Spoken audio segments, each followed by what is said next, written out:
What, you're supposed to just give up and be done and be like, okay, so I tried. Hey, how's it going? So I came across this post, and while there are some things in it that are true, some of it I completely disagree with, and that is totally not true. That would set you on the wrong path if you believed it. So let's talk about it, let's dissect it, and I wanna know your thoughts on it. So the original post, this was in a Facebook group. Someone posted this message trying to plan the new career in flight, direction, building hours, mentors available, release the cynical hounds, I can take it. So someone's looking for information. Facebook groups are notoriously bad, but sometimes they've got good information. So someone responded to this with this message. So let's read through it. So here's the thing flight schools won't tell you. This career starts as a pyramid scheme. Interesting. When you graduate civilian flight school, you have 200 flight hours. That's totally accurate. I think this goes for both fixed wing and helicopters, specifically helicopters. I graduated with like 212 hours. That was after my private, commercial, flight instructor, instrument, and instrument instructor. So 200 hours. You need to find 800 hours somewhere, and so does everyone else with 200 hours. But there aren't enough jobs for all of you. Only about 1 in 8 of you is actually going to fly for a career. The other 7 are never going to touch the controls of a helicopter again. You'll just owe a lot of money, and you'll get to tell your customers at Starbucks that you are a helicopter pilot. Really inflammatory, really kind of a crazy thing to say. So you'll need to find 800 hours somewhere. So if you graduate with 200, you need to get to 1,000 before some of the big cool jobs start opening up. So that is true. And so does everyone else with 200 hours. So yes, he's laying that there's going to be a competition, kinda. There aren't enough jobs for all of you. Only about 1 in 8 of you is actually going to fly for a career.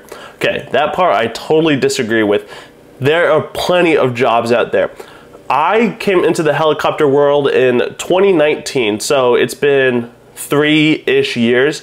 My entire time here, there's always been plenty of flight instructor jobs. That is the typical progression. After flight school, you become a flight instructor. I have never heard of anyone not being able to find a job. I mean, if you're like a terrible person and a really bad pilot, maybe, and if people talk bad about you in the industry, maybe, but for everyone else, there's definitely a job out there. Now, if you're looking to just go into helicopters, here's one thing I will say. I would really recommend, if able, to do your flight training in a Robinson helicopter, either the Robinson R22 or preferably the Robinson R22 and the Robinson R44. The reason is those are the 2 most prominent platforms in the industry. Most flight schools operate on the Robinson. If you go do all of your training in like a Cabri or a Schweitzer, it's going to be a little bit harder for you to go teach at a different school that teaches in the Robinsons. You need 25 hours for what's called the special, an SFAR 73, which allows you to teach in that. So if you can do your training in the Robinson, do it. But there are definitely jobs out there. If you go on any of the helicopter job boards or websites, there's tons of people looking for flight instructors. People are actually really desperate for it. So I'm not so sure about the fixed wing industry. I don't really follow the fixed wing job market, but for helicopters, there's definitely an instructor job out there for you. The other 7 are never going to touch the controls of a helicopter again. Okay, so that's it. As soon as you graduate flight school, you just give up. Let's say that this situation, even though it's not true, let's play it out. You can't find a job. So after you just spent all this money, you got all these ratings, you're really motivated. What, you're supposed to just give up and be done and be like, okay, so I tried. No, if you can't find a job at that exact moment, keep looking. Talk to people, follow the industry, keep looking for jobs. Maybe you can't find a job immediately after or right as you're finishing flight school.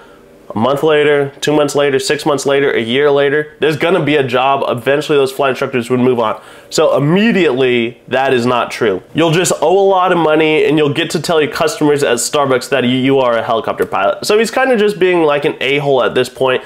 Why are you immediately gonna pivot from being a helicopter pilot to a barista at Starbucks? Not that there's anything wrong with being a barista at Starbucks, but I get that he's kind of making a joke, but I just completely disagree with it. You can find a job. It might not be immediately, which I even doubt. I feel like most people can get jobs immediately, but you're not just gonna pivot and do something else and then like think back on your time at flight school when you got all your ratings. That is just totally wrong. Once you get to 1,000 hours, there are a bunch of tour jobs waiting for you.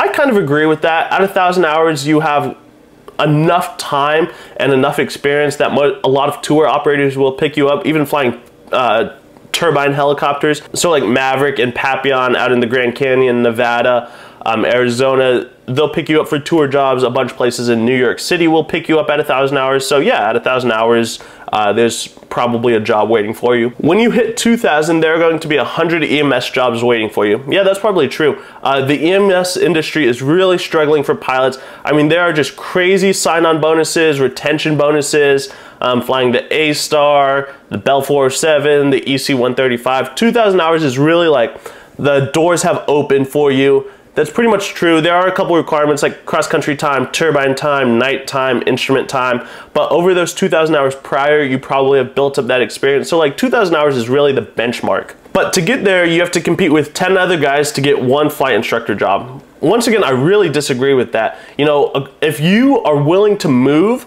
you know, you might not get a job at the flight school you went to, which is probably a good thing. You know, it's good to go out in another place, other environments, and figure out what flying in different places is like. But like, if you can't get a job at your flight school, there's other flight schools in the country that are looking for instructors. That point is like so wrong and so bad. I just have never seen that. I have not seen that, and I don't believe that exists. If you aren't that guy, sorry about your luck. If you are the guy, you need to train 8 students over the course of probably 2 years to acquire 800 more hours. That's probably accurate. 8 students over the course of 2 years. No, it's not exactly gonna work like that. You're not gonna have like the same 8 students over 2 years and get 800 hours. You're gonna have a student that does their private, and a student that does their private and commercial, and a student that just does their instrument. So you're gonna have multiple different students, and you'll probably build up those 800 hours. Yeah, I agree with that. Then one of those guys that you teach is gonna go out there and teach 8 more guys. Yeah, that's typically true. If you make a student, if you help them get their private, their commercial, their instrument, their instructor, of course they're gonna go be an instructor too. That's the obvious progression. If you want to go for it, you need to go for it. You need to study, you need to show up early, you need to be on your best behavior, and you need to understand that you are interviewing for a job the entire time you are training. That is a great point. I totally agree with that. As you are in flight school, work hard, study hard, and you're on an interview pretty much the whole time. You know, you're interviewing for that next instructor job, whether it's at that school or whether you're just building a reputation and building a name for yourself for when you go out in the industry. If you're a really bad student at this one flight school and you try to go to another flight school, your name is probably going to get over there and you have a less likely chance of getting that job. So work hard, and you're basically on an interview. So I agree with that point. What you're going to get in this group is some serious survivor bias. We made it, we did it. Some of us think that means anyone can do it. I do, I really do. If you get your ratings and you're not an asshole and you're a decently good pilot, you can do it. Those are pretty much the only requirements. It's really not about luck, and the industry is really not that tight. Everyone that I went to flight school with has gone out and found a job. I literally have never heard of a CFI or a CFII not being able to find a job. The industry is super hot right now. There are jobs out there. I patently disagree with it. I mean, if you're not a good person and you have really bad morals and you really can't fly at all, which probably didn't happen if you got your CFI, maybe, but I just disagree with that. Maybe when someone wrote this, it wasn't in the current times, but right now, that is not true. There are jobs out there. You really won't struggle that hard to find a job. It may take some time, sure, I'll grant that, but most people can find a job pretty quickly. In reality, most of us are pretty lucky to have been that guy to get the first job. I really don't think luck has that much to do with it. There is a demand for pilots, there's a demand for instructors, there is lots of students coming out of school, and there's a match right now. Is that gonna exist forever? I don't know, I think so. The industry's been going like that for decades. I don't think it's immediately gonna cut off. People wanna become helicopter pilots, so they're gonna go to school. There's people that have already gone to school that want to be instructors, so the pipeline continues. You know, there's I'll link to a video right here or there or somewhere where I talked about the helicopter pilot shortage. It's real. There are needs for jobs out there. There's so many EMS jobs. There's so many jobs along all the different career paths and industries. There's jobs out there. I'm not exactly sure where he's coming from. Maybe he's framing this argument to the original guy like, this is gonna be difficult. You're gonna have to work hard. You're gonna have to fight.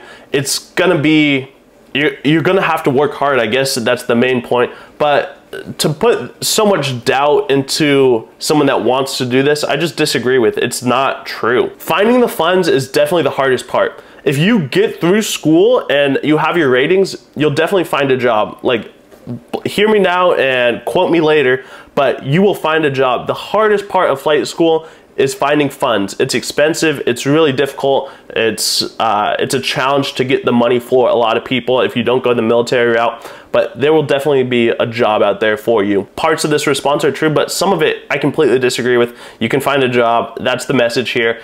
If you enjoyed this video, smash that like button and subscribe for all kinds of helicopter content. Let me know down below, do you agree? Do you think the industry is as tight as this guy says? 1 out of 8 guys or girls can do it? Or do you agree with me that the industry is not that tight?